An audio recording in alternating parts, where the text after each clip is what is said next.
ಯಾರಪ್ಪ ಇಷ್ಟೊತ್ತಲ್ಲಿ? ಓ ಮೋಹನ್. ಹಲೋ. ಹಾ ಮೋಹನ್, ನಾನು ಫಸ್ಟ್ ಕ್ಲಾಸ್ ಸೂಪರ್ ಆಗಿದ್ದೀನಿ. ಆಮೇಲೆ ನಿಮಗೊಂದು ವಿಷಯ ಗೊತ್ತಾ? ಕೇಳಿದ್ರೆ ತುಂಬಾ ಖುಷಿ ಪಡ್ತೀರಾ.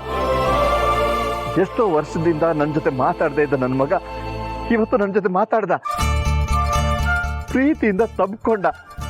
ಅಷ್ಟೇ ಅಲ್ಲ, ನನಗೆ ಗಿಫ್ಟ್ ಬೇರೆ ಕೊಟ್ಟ. ನನಗೆ ಎಷ್ಟು ಖುಷಿ ಆಯ್ತು ಗೊತ್ತಾ? ಹಾ, ಇದಕ್ಕೆಲ್ಲ ಕಾರಣ ಯಾರು ಗೊತ್ತಾ? ನನ್ನ ಸೊಸೆ ದೀಪ.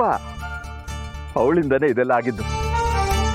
ಆಮೇಲೆ ಈ ವಿಷಯನ ಗಿರೀಶ್ ಅವ್ರಿಗೂ ಹೇಳಿ, ಅವರು ತುಂಬಾ ಸಂತೋಷ ಪಡ್ತಾರೆ. ಹೌದೌದು. ಹೇಳಿ, ಈ ಖುಷಿಗೆ ಸುಮ್ಮನೊಂದು ಡ್ರಿಂಕ್ ಮಾಡೋಣ ಅಂತ ಹೇಳ್ಬಿಟ್ಟು ಬಂದೆ. ಅಷ್ಟೊತ್ತಿಗೆ ನೀವು ಕಾಲ್ ಮಾಡಿದ್ರಿ. ಸರಿ ಸರಿ, ಮಿಕ್ಕ ವಿಷಯನ ನಾಳೆ ವಾಕಿಂಗ್ ಬರ್ತೀರಲ್ಲ, ಅಲ್ಲಿ ಮಾತಾಡೋಣ.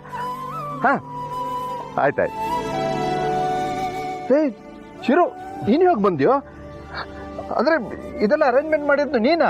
ನಾನೇ. ನೀವು ಫೋನಲ್ಲಿ ಮಾತಾಡ್ತಾ ಇದ್ರಲ್ಲ, ಅವಾಗ ಇದೆಲ್ಲ ತಂದಿಟ್ಟೆ. ಬಾಬಾ ಕೂತ್ಕೋ.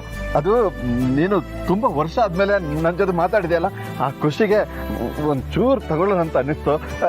ನೀನು ಬಂದಿದ್ದು ಇನ್ನೂ ಒಳ್ಳೇದಾಯ್ತು. ಬಾ, ಇಬ್ರು ಸ್ವಲ್ಪ ತಗೊಳ್ಳೋಣ. ನಂಗೆ ಬೇಡ, ನೀವು ತಗೊಳ್ಳಿ.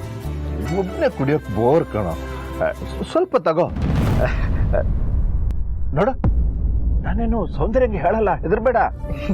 ಇಲ್ಲ ಬೇಡ ಬೇಡ, ನಂಗೆ ಇಂಟ್ರೆಸ್ಟ್ ಇಲ್ಲ. ಪ್ಲೀಸ್ ಫೋರ್ಸ್ ಮಾಡಬೇಡಿ, ನೀವು ತಗೊಳ್ಳಿ. ನಿಮ್ಗೆ ಕಂಪ್ನಿ ತಾನೇ ಬೇಕು. ನಿಮ್ಮ ಕಂಪ್ನಿ ಕೊಡೋಕ್ಕೆ ಚಿಕ್ಕಪ್ಪಂಗೆ ಮತ್ತೆ ಪ್ರಭಾಕರ್ ಅಂಕಲ್ಗೆ ಬರಕ್ಕೆ ಹೇಳಿದ್ದೀನಿ. ಇನ್ನೇನು ಬರ್ತಾರೆ? ಅಯ್ಯೋ ಬರ್ತಾರೆ, ಬಂದು ಹಾಕೋಯ್ತು. ಏ ಅಣ್ಣ, ತುಂಬಾ ಎಕ್ಸೈಟೆಡ್ ಆಗಿದೆ, ಬೇಗ ಹಾಕೋಣ. ನನಗೂ ಈ ಡ್ರಿಂಕ್ಸ್ಗೂ 7 ವರ್ಷಕ್ಕೆ ಸಂಬಂಧ ಇರಬೇಕು. ಹಾಕು ಬೇಗ.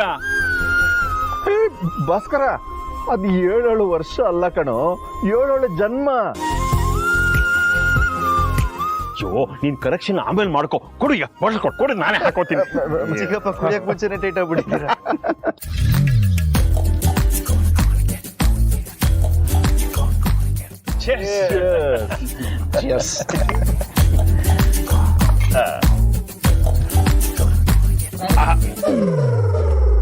ಸುಕನ್ಯಾ ಅವರೇ ಬನ್ನಿ.